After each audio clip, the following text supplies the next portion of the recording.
All right, guys, welcome back into the Non-Blonde Cafe this morning. Exciting morning here on the radio. We are talking with Juan Martinez. He is the prosecutor who convicted notorious murderess Jodi Arias. Good morning. How are you? I'm well, thank you. Great. Where are you calling us from this morning? I'm in New York. All right. Well, you've got a fascinating book out, and it's a tell-all, that is for sure. Last night I spent quite a long time going back over the trial. Oh, man, what you went through. Tell us your experience when you first found out you were going to be prosecuting this case. The way that our office was set up back then was that if there was a body that was found and it appeared that the person had been murdered, the police department, wherever this happened, would call the person that was on call. My shift was from June 9th at 8 o'clock in the morning to June 10th in the morning, so I had a 24-hour shift.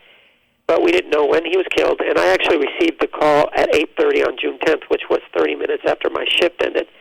So rather than slough it off or just say, well, give it to the next guy, I decided to just go ahead and take the call and actually made my way out to where Travis Alexander's body was. So it was a situation where I just, I guess, made an administrative decision to go out there, even though my on-call shift was over. Right, and this case escalated very quickly.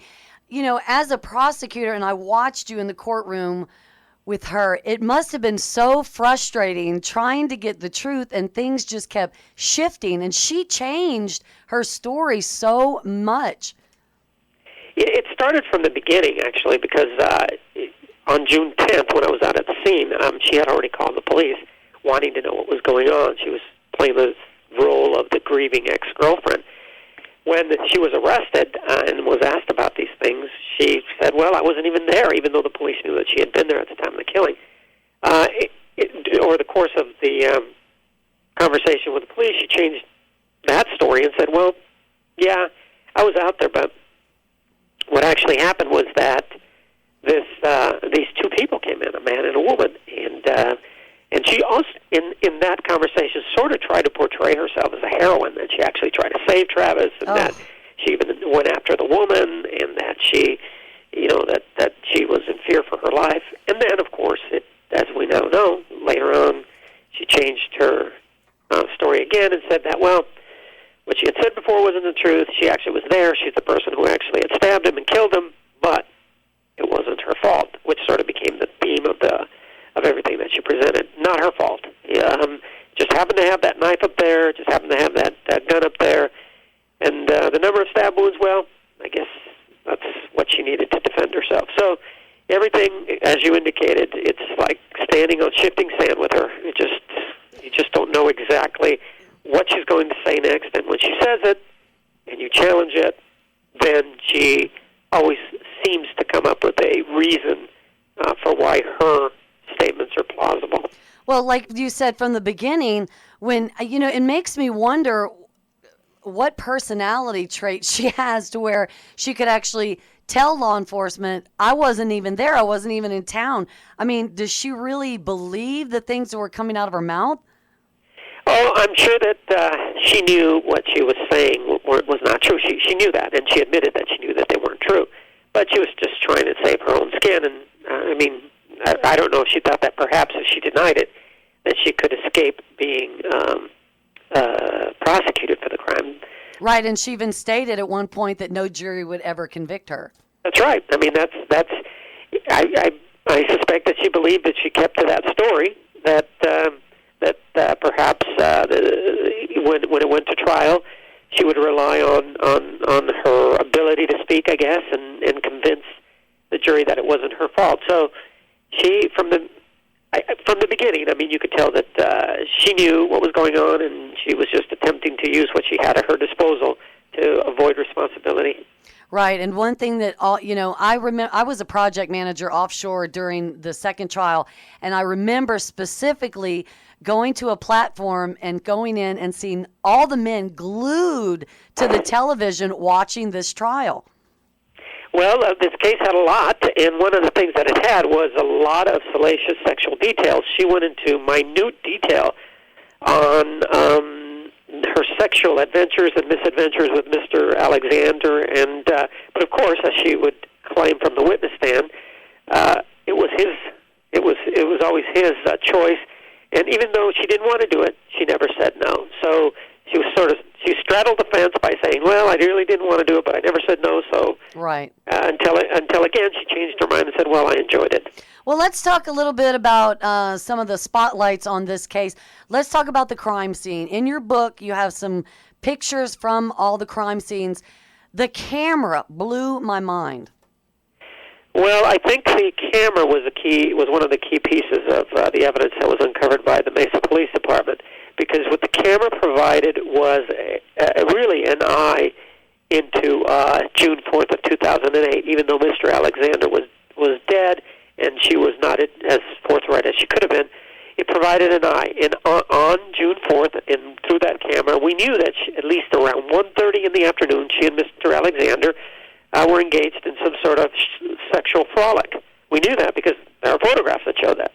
Then we also know that later on, around 5:15, 5:30, Mr. Alexander was taking a shower and Arias was taking photographs of him. We also know, in this part, is probably the thing that makes this really probably more interesting to me than the other things. In the middle of the attack, she still has the camera. Right. I don't know if it's around her neck and her hand, where it is, but she carries it throughout this attack. And it's important to know the attack starts in the shower, stabs him.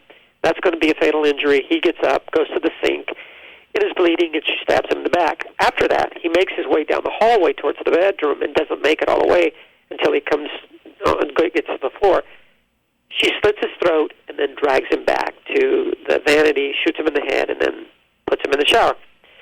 The camera she was carrying at when the attack started, there was a photograph that was taken, which tells us the inception of the attack. That's insane that happened, you know. Granted, it's just a picture of the area above the shower, but then in the context of the second inadvertent photograph, it appears that she dropped the photograph, causing it to accidentally take a shot of Mr. Alexander's body as he's face up after she has slit his throat and blood is coming from his right neck. You see her foot as she's lifting his right arm to turn him around and drag him down the hallway. And then the third photograph shows, and again it's inadvertent, shows the action of the body being dragged down the hallway. So yes, that was a key piece of evidence, and that was probably the strongest thing that showed that she was there on that date, and along with the DNA and the fingerprint evidence showed that she was the one that did it. And despite all of her denials, there was no doubt that she was the one that had actually stabbed and killed him. Right, and the thing that noted to me was that they found the camera in the washing machine. Right. One of the things that she did, which it shows that how in control she was. She attempted to clean up. She took a towel from there and took it down to the washing machine. I don't know why she didn't take the camera with her. Perhaps it was too bloody. Perhaps it was wrapped up in this towel. She actually took it downstairs, put it in with the towel and some other items, started the washer, put some bleach in there, and away it went. But before she did that, she actually deleted not every photograph on the camera, but just the three sets of photographs that I've just described. So she's sitting, going through there, and just deleting specific. Wow. Before putting it into the washing machine. Wow, that does. And, during the trial, she just straight face, that always amazed me. Well, Juan Martinez, I am so happy to have spoken with you this morning. Good luck with your new book, Conviction, The Untold Story of Putting Jodi Arias Behind Bars. Good job, by the way. And I've had some listeners say, tell them I said good job. I appreciate hearing from them, and tell them that it is really, truly appreciated. Very good. Have a great morning, and you'll be able to find your interview on my YouTube channel, The Non-Blonde Cafe with Steph in the Morning. I've got it written down, The Non-Blonde Cafe, believe it or not. Take care. All right. Thank you. Bye-bye. All right.